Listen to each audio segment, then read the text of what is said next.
So basically in this video what we're going to be doing is we're going to correct the squeak on the spring-based frame.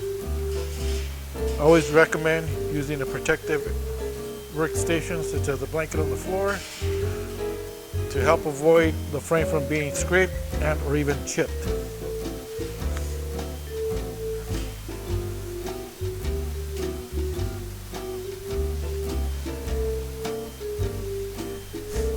The tools needed is a flathead screwdriver and also a rubber mallet.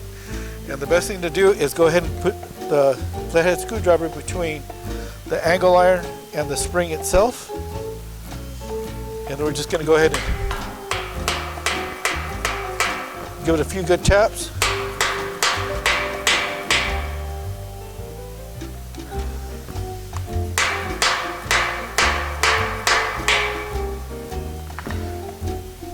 Then we're going to go to the other side. Now we're going to do slight adjustments on both.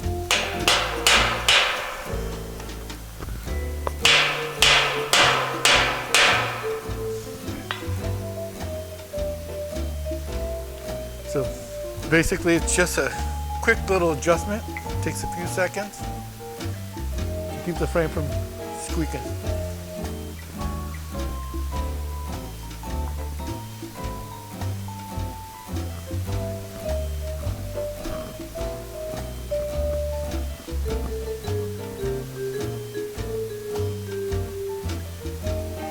Done.